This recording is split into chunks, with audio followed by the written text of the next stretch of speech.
बिस्मिल्लाहिर्रहमानिर्रहीम। आज हम थ्योरम प्रूव करेंगे right bisectors of a triangle are concurrent. इससे पहले हमने किया था altitude of a triangle are concurrent. तो जितने भी आल्टीट्यूड्स होते हैं वो भी कंकरेंट होते हैं। इसी तरह से राइट बाय सेक्टर जो हैं वो ट्राइंगल के वो भी कंकरेंट होते हैं। तो पहले आपको बताती चलूँ कि राइट बाय सेक्टर है क्या। तो अगर देखें ये ट्राइंगल है,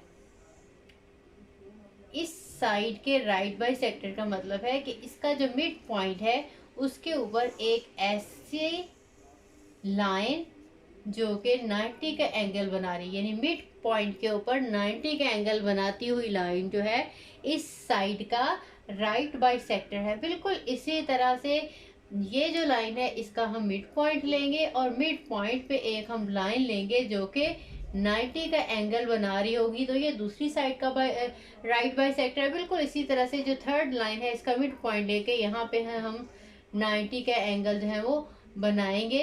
तो ये जो है इस साइड का राइट बाई सेक्टर होगा और हमने इसमें ये प्रूव करना है कि ये जो तीनों राइट बाई सेक्टर हैं ये एक ही पॉइंट पे मिलते हैं। एक ही पॉइंट पे मिलने को हम कंकरेंट कहते हैं। ठीक है,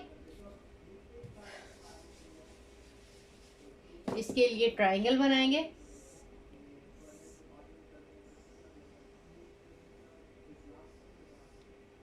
ए बी सी, ए के कोऑर्डिनेट्स लेंगे x1 और y1, बी के कोऑर्डिनेट्स लेंगे x2 एंड y2 एंड सी के कोऑर्डिनेट्स लेंगे x3 एंड y3।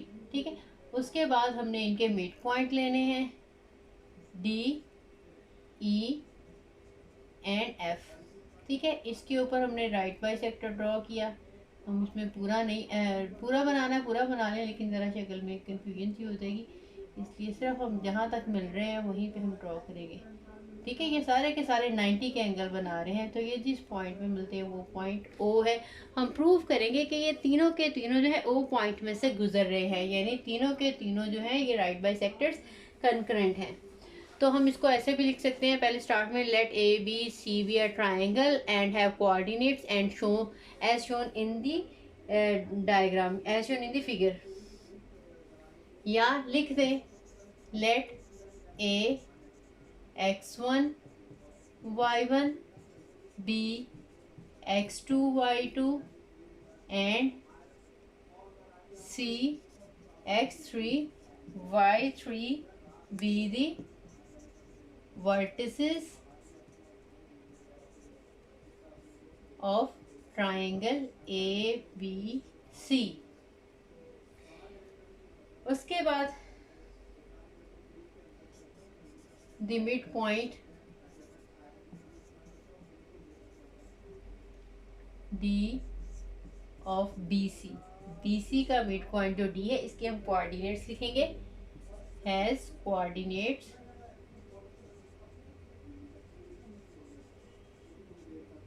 आपको पता है मिड पॉइंट जब भी निकालना हो हमने तो इनके x कोऑर्डिनेट के सम को 2 से डिवाइड करते हैं और इनके y कोऑर्डिनेट के सम को 2 से डिवाइड करते हैं।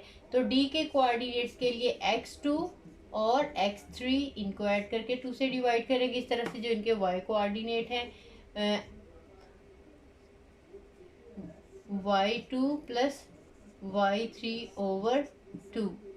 अब हमने एक ऐसी इक्वेशन निकालनी है जो कि इसके मिड से गुजर रही हो और उसका एंगल जो है वो 90 डिग्री का हो। ठीक है, इस लाइन के साथ। तो पहले हमें इस लाइन की स्लोप चाहिए होगी। इसी लाइन की स्लोप की हेल्प से हम जो है राइट बाई सेक्टर की स्लोप निकालेंगे, परपेंडिकुलर की स्लोप निकालेंगे, क्योंकि ऐसी लाइन जो भी इसके परपेंडिकुलर होगी उसकी स्लोप जो है इसका नेगेटिव ऑफ रेसिप्रोकल होगी। तो हमने जो आल्टीट्यूड निकाले थे उसमें भी हमने बीसी की स्लोप निकाल के आल्टीट्यूड की स्लोप जो है उसी की हेल्प से निकाली थी।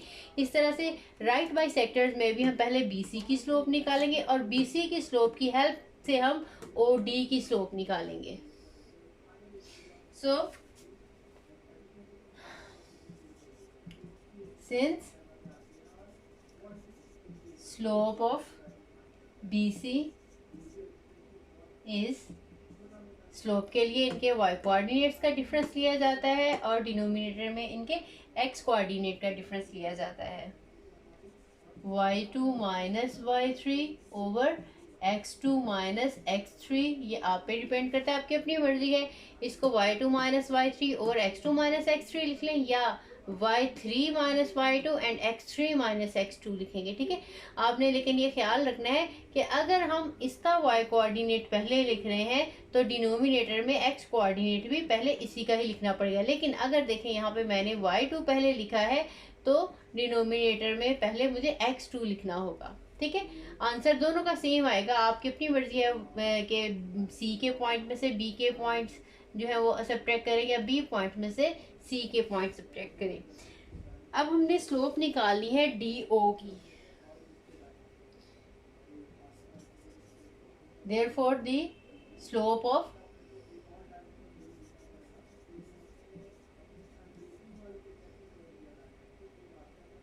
right bisector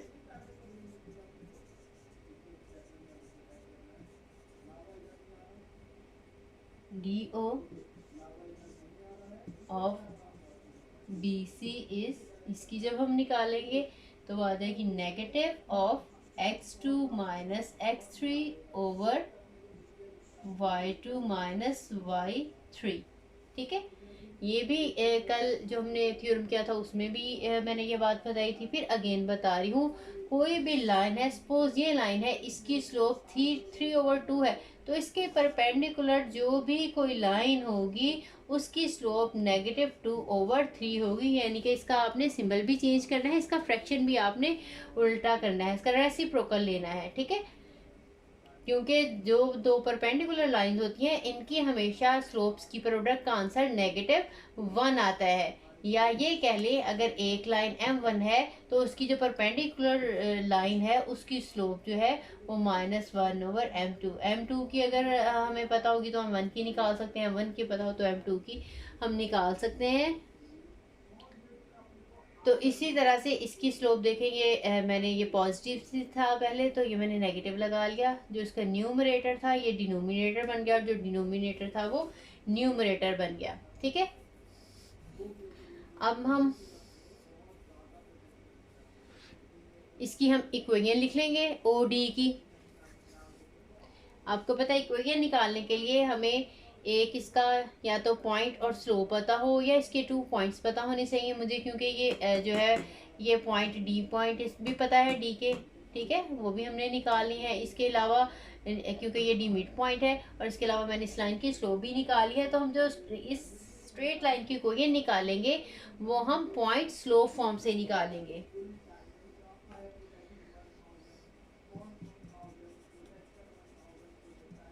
equation of the right bisector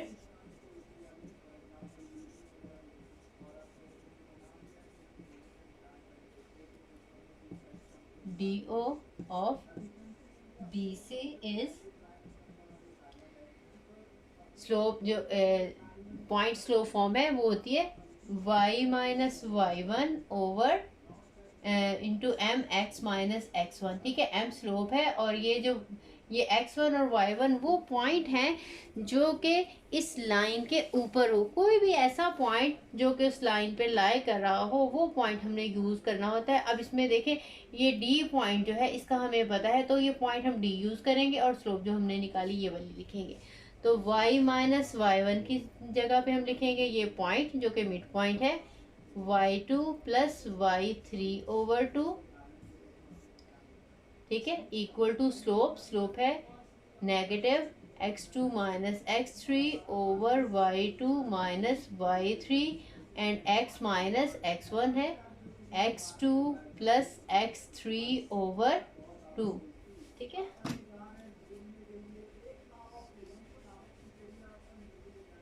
अब इसी इक्वेशन को हमने सिंप्लीफाई करना है।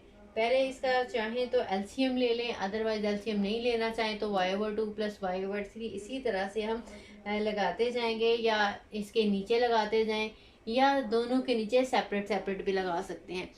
इनको हम क्रॉस मल्टीप्लिकेशन पहले करेंगे, ये वाली चीज़ के साथ मल्टीप्लाई हो जाएगी और ये चीज़ के साथ मल्टीप्लाई हो जाएगी।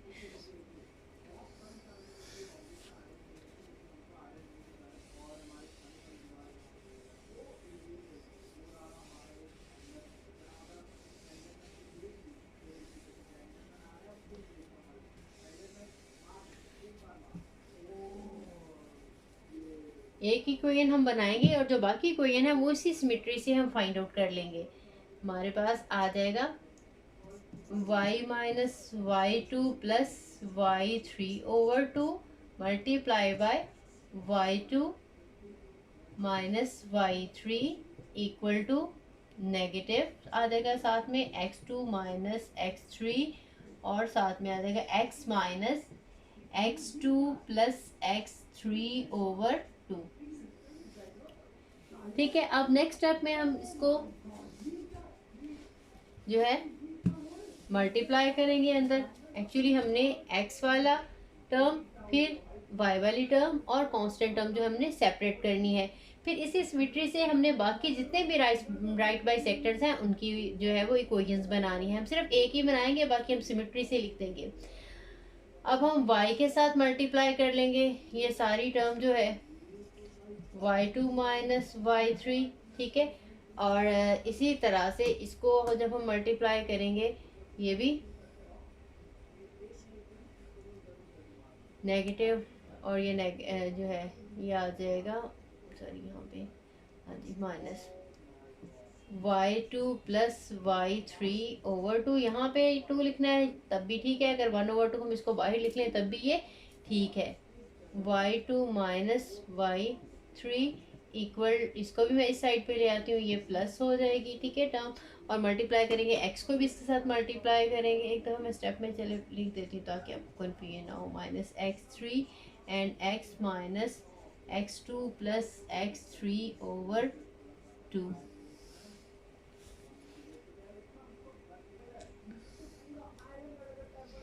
Equal to 0।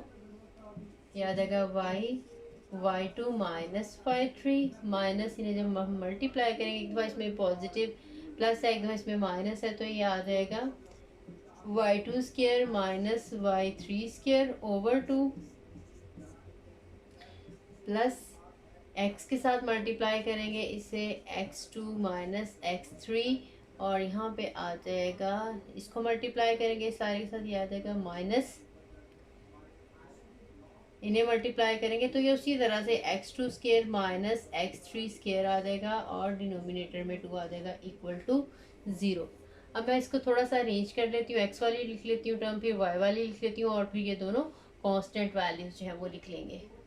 ये आ जाएगा x2 minus x three plus y2 minus Y three minus x2 square minus x three square over two minus y2 square minus Y three square over two equal to 0। ठीक है, तो हमारी ये जो एक राइट बाई सेक्टर है उसकी हमने इक्वेशन निकाल ली है। बिल्कुल इसी सिमेट्री से हम बाकी जो दो हमारे रह गए हैं राइट बाई सेक्टर उनकी इक्वेशन हम लिख लेंगे by symmetry।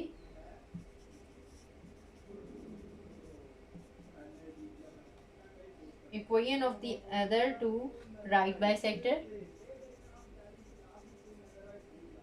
equations of the other two right bisectors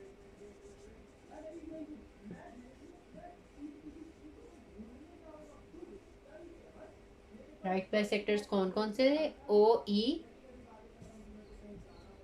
and O F are, इन दोनों की हमने लिखनी है। ओ ई लिख लें या ई ओ लिख लें, ओ एफ लिख लें या एफ ओ लिख लें। ठीक है, लाइन का नाम किसी भी तरह से लिखा जा सकता है, आर रिस्पेक्टिवली।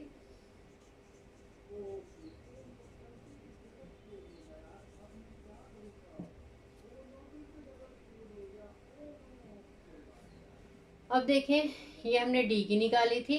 डी जो था हमारे पास ए बी का मिड पॉइंट था। इसी तरह से जब हम ई की निकालेंगे वो ए और सी का मिड पॉइंट था। ए का कोऑर्डिनेट हमारे पास x1 और y1 थे और सी के कोऑर्डिनेट x3 एंड y3 था। जैसे ये x2 और x3 में है, अब हमारी इसी टाइप की इक्वेशन जो है वो x1 और x3 में होगी। तो वो हो जाएगी x3 minus x1 plus y3 minus y1 minus x3 square minus x1 square over 2 minus y3 square minus y1 square over 2 equal to 0। ठीक है, और जब हम इसकी ओ एफ की या एफ ओ हम इसकी निकालेंगे तो वो आ जाएगी x1 minus x2 plus y1 minus y2 minus y1 square minus x1 square minus x2 square over 2 minus y1 square minus y2 square over 2 equal to 0।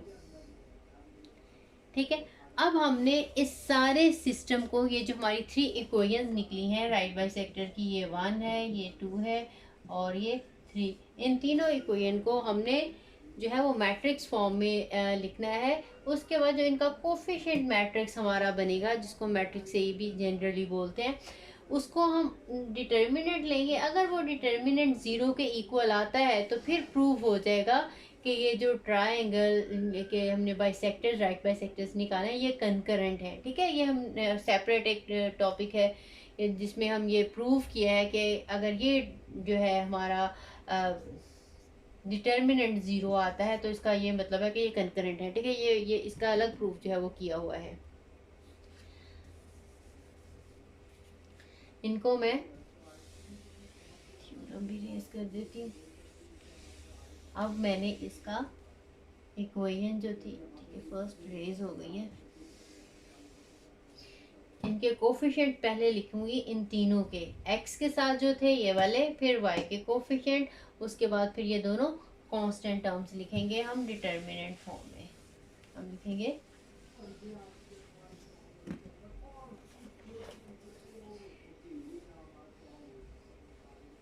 the lines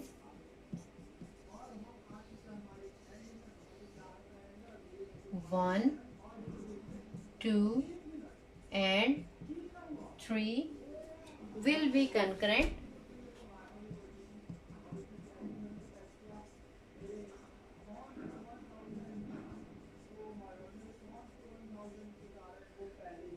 if the determinant, if and only if it's coefficient matrix. Coefficient matrix क्या, x के coefficient हमने जो D O की equation निकाली थी उसमें थे x2 minus x3। ठीक है, इसके y के कोफिशिएंट y2 माइनस y3, और इसका साथ था जो कांस्टेंट टर्म थी यहाँ पे x2 square minus x3 square over 2 और minus y2 square minus y3 square over 2। Similarly यहाँ पे इसके बाद हमारे पास EO जो था राइट बाइसेक्टर, उसके हम कोफिशिएंट लिखेंगे। तो वो थे हमारे पास x3 minus x1, y3 minus y1, x3 square minus x1 square over 2 minus y3 square minus y1 square over 2। और जो हमारे पास लास्ट राइट बाइसेक्टर था उसका जब मैं कोफिशिएंट मैट्रिक्स निकालूंगी वो आ जाएगा x1 minus x2, y1 minus y2 and x1 square minus x2 square over 2 minus y1 square minus y2 square over 2। ठीक है, आपको समझ आ गई है मैंने किस तरह से लिखा है। जैसे हमारे पास इक्वेशन होती थी a1x plus b1y plus c1 equal to 0 and second equation a2x plus b2y plus c2 equal to 0 and a3x plus b3y plus c3 equal to 0। तो हम इनमें इनको जब हम मैट्रिक्स फॉर्म में थे तो एक जो फर्स्ट मैट्रिक्स होता है उसमें इसके कोफिशिएंट लिखते थे x के, फिर ये y के, और उसके बाद ये कांस्टेंट टर्म। तो बिल्कुल इसी तरह से मैंने इसमें भी ये पहले जो है x का कोफिशिएंट लिखे हैं, ठीक है, सारा तीनों के, और सेकंड कॉलम में y के तीनों के कोफिशिएंट है, और उसके बाद ये थर्ड कॉलम में जितने भी कांस्टेंट थे तीनों इक्वेशन के वो लिखे हैं। अब ये डिटर्मिनेंट सिंप्लीफाई करने के बाद 0 आ जाता है, देन जो लाइंस होंगी वो कंकरेंट होंगी। अब इसमें देखें, अगर हम इन तीनों रोज को ऐड कर दें तो हमारे पास क्या बनता है। हम लिखेंगे स्टेटमेंट में लिखें adding R2 and R3 in R1, या सिंपली हम जैसे रो ऑपरेशन जो कॉलम कह सकते हैं R1 plus R2 plus R3, यानी आपने R1 के अंदर R2 और R3 ऐड किए। जब हम इन्हें ऐड करेंगे तो देखें नेगेटिव x1 और पॉजिटिव x1 इनकी कटिंग हो जाएगी, नेगेटिव x2 पॉजिटिव x2 इनकी कटिंग हो जाएगी, negative x3 and positive x3 इनकी कटिंग हो जाएगी। तो हमारे पास रो 1 में यहाँ पे 0 आ जाएगा, और बाकी हम ये एज इट इज लिख लेंगे x3 minus x1 and x1 minus x2। इसी तरह से जब हम यहाँ पे करेंगे, इसमें भी देखें y2 नेगेटिव और पॉजिटिव ये कैंसिल हो जाएंगे, y3 भी कैंसिल हो जाएंगे, और y1 इसी तरह से पॉजिटिव नेगेटिव सिंबल होने की वजह से कट जाएंगे। तो ये जो यहाँ पे रो 1 में यहाँ पे भी 0 आ जाएगा, और हमारे पास बाकी जो है एज इट इज हम लिख लेंगे y3 माइनस y1, क्योंकि पता है जिस रो में ऐड किया जाता है सिर्फ वहाँ पे चेंज की जाती है, बाकी हम रोज को एज इट इज R2 और R3 को एज इट इज लिखेंगे, जिसमें आपने ऐड किया है जस्ट वहीं पे चेंज आएगी, y1 माइनस y2।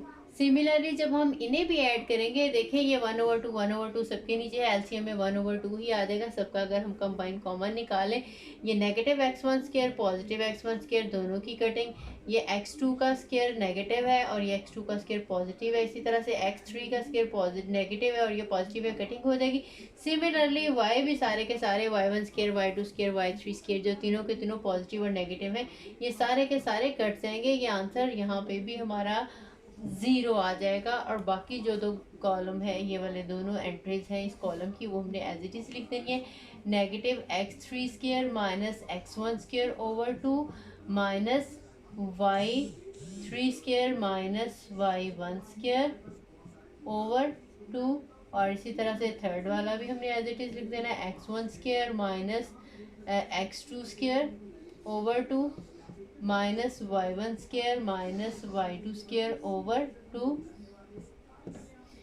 अब देखें, क्योंकि ये पूरी की पूरी एक रो हमारे पास 0 आ गई है, इसलिए इस डिटर्मिनेंट का आंसर 0 हो गया है। आपने प्रॉपर्टीज पढ़ी होंगी डिटर्मिनेंट की, तो उसमें हमने क्लियरली ये पढ़ा है कि if any row or any column is 0, that means that every entry of a column or of a row are 0, then the whole determinant will be equal to 0। तो इसकी वजह से आप चाहे लिख भी दें यहाँ पे रीजन इसकी, since the all entries of row 1 are 0, so the determinant equal to 0। अब ये determinant अगर 0 के इक्वल आ गया तो यहाँ से क्या रिजल्ट निकला, the right bisector of triangle are concurrent, thus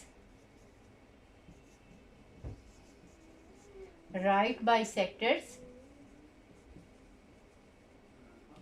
of a triangle are concurrent। ठीक है, और यही हम प्रूव करना चाह रहे थे।